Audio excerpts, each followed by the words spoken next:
پلٹ کے بات کرتے ہر دھرمی کی. نہیں وہ صحابہ کیے تھے کیا؟ بھائی ابھی بولا قرآن میں ہے, ابھی بولا صحابہ کیے تھے. حرام ہے بلکہ قرآن میں آیا, بولا ابھی بولا صحابہ کیے تھے, بات بدلتا. یہ شیطان کی فطرت ہے, ایک بات کرتے کرتے دوسری بات بدلتا انہیں, پٹری بدلتے رہنا, یہ شیطان کی فطرت ہے. شیطان کی فطرت. قرآن میں آیا اللہ کا راستہ ایک ہے, شیطان کے راستے ہزاروں. پٹری بدلتے رہتے. نہیں صحابہ کرے تھے کیا؟ ہم یہاں صحابہ کرے تھے کیا ترجمہ کرے تھے کیا صحابہ؟ بولنا تم کو ہی آتا بھائی.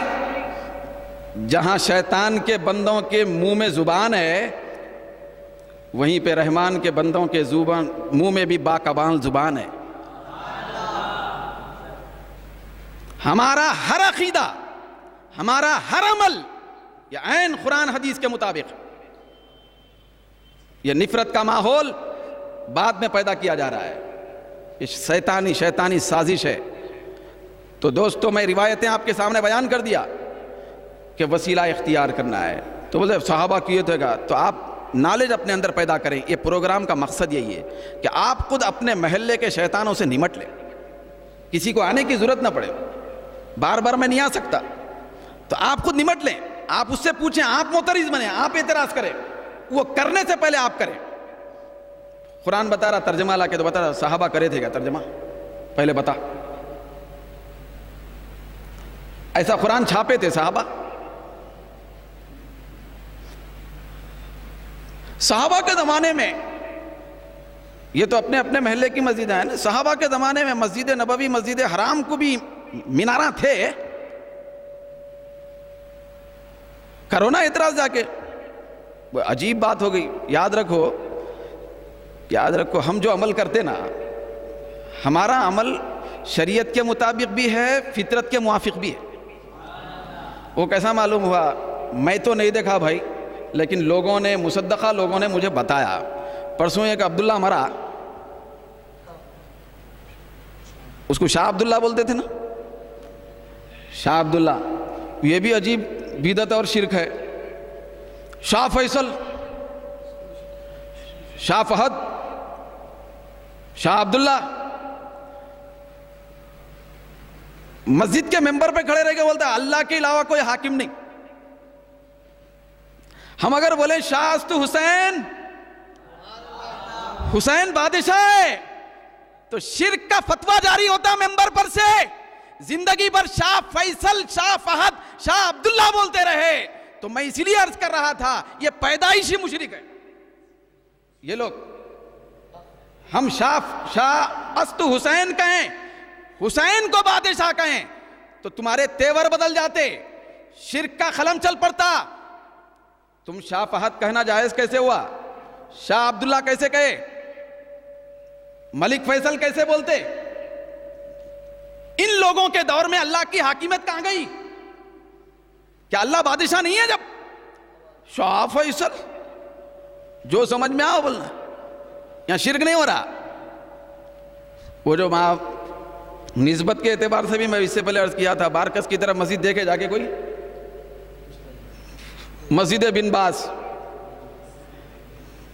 کیا ہے بھائی؟ اللہ کے گھر کی نسبت اچھے بندے کی طرف بھی نہیں, بو باز کی طرف لگا دیے. ہم اگر نسبت کریں 11ویں کے جانور کی, صرف نسبت کریں غوث پاک کی طرف, تو تم لوگوں کے فتوے جاری ہو جاتے. تھوک سکے وقت تک بولتے رہتے, تم غیر اللہ کی طرف نسبت کر دیے.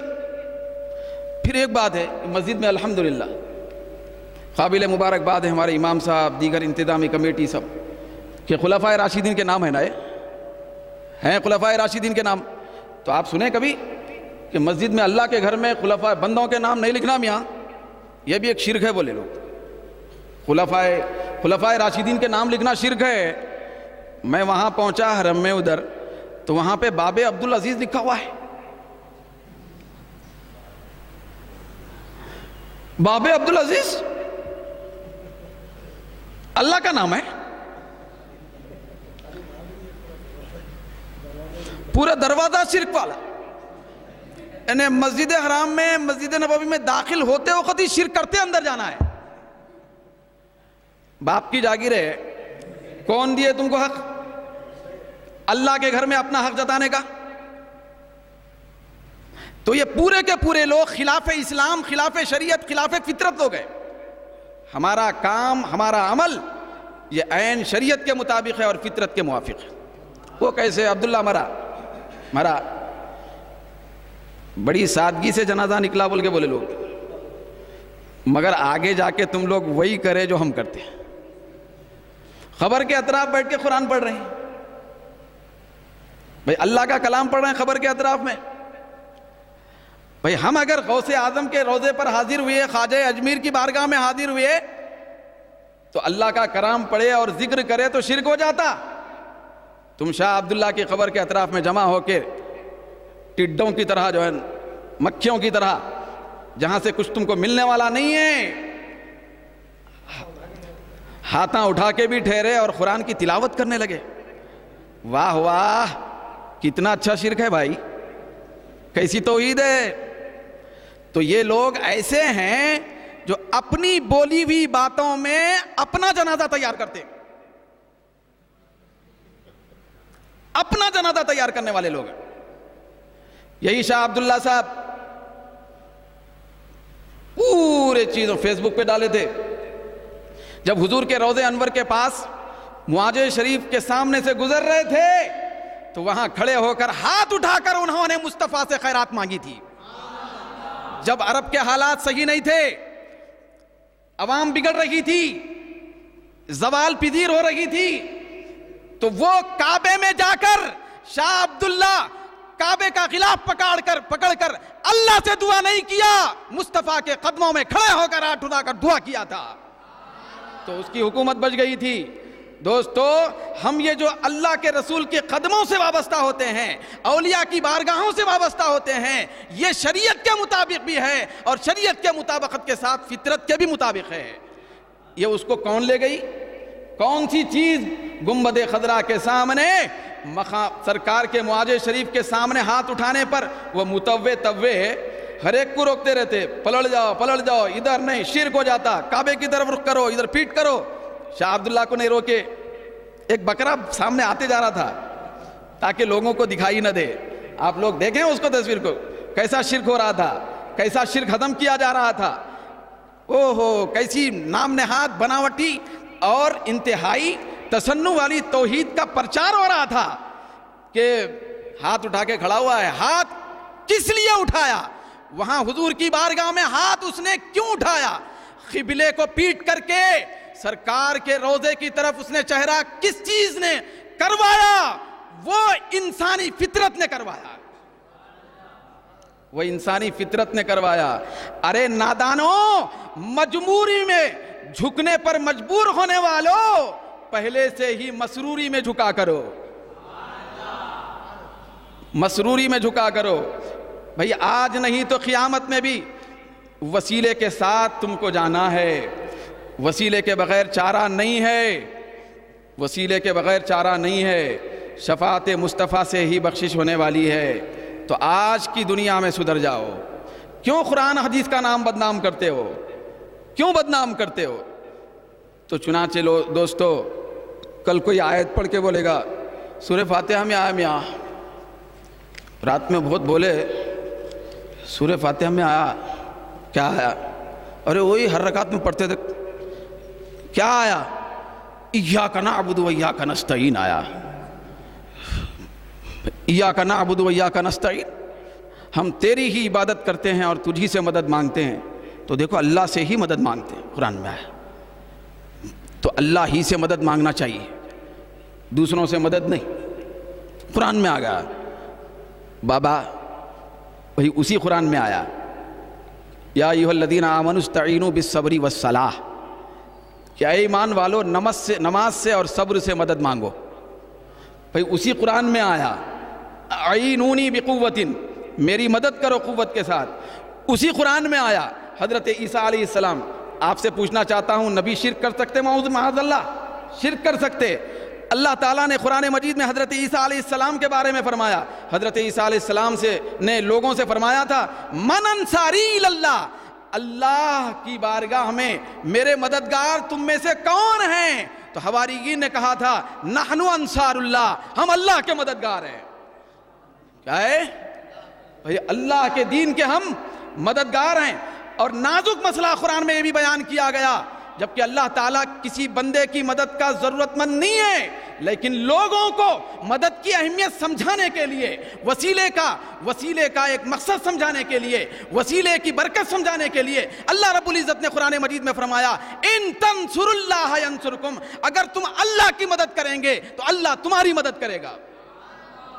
بھائی کیا اللہ کو بھی مدد کی ضرورت ہے؟ حالانکہ ضرورت نہیں ہے، لیکن اللہ تعالیٰ فرماتا ہے کہ اے بندو تم بھی میری مدد کرو. مدد کرنے سے مراد دین کی مدد کرو. تو دین کو تو ضرورت ہو گئی، تو کیا پورا دین مشرک، پورا دین شرک؟ تو پورے قرآن کے اندر مدد ہے. پھر وہ سورہ فاتحہ کی آیت جو ہے ہم تجھی سے مدد مانگتے ہیں. دوستو قرآن پڑھنا الگ ہے، قرآن سمجھنا الگ ہے. حدیث پڑھنا الگ ہے، حدیث سمجھنا الگ ہے. اگر تھوڑی دیر کے لیے ہم اسی بات پہ اڑے رہیں کہ ہم تیری ہی مدد مانگتے ہیں، تجھی سے مدد مانگتے ہیں، لہذا کسی اور سے مدد نہیں مانگ سکتے، حرام ہے، شرک ہے، تو دوستو بہت ساری چیزوں کو چھوڑنا پڑے گا، بہت ساری چیزوں کو قرآن سے نکالنا پڑے گا. اللہ تعالیٰ قرآن مجید کے اندر بعض آیتوں میں حقیقت کو بیان فرمایا اور بعض آیتوں میں مجاز کو بیان فرمایا. یعنی مطلب یہ ہے کہ جب اللہ تبارک و تعالیٰ فرماتا ہے کہ بندے ایک دوسرے کی مدد کریں، بندہ بندے کی مدد کرے، جیسے کہ قرآن میں آیا وَتَعَاوَنُوا عَلَى الْبِرِّ وَالتَّقْوَىٰ، تم ایک دوسرے کی مدد کر لو پرہیزگاری اور تقویٰ میں، تو بندے آپس میں مدد کریں گے. وہ بندے خدائیں نہیں ہیں مل کے مدد کر لے رہے ہیں، وہ بندے ہیں. بندوں کو حکم دیتا ہے ایک دوسرے کی مدد کر لو.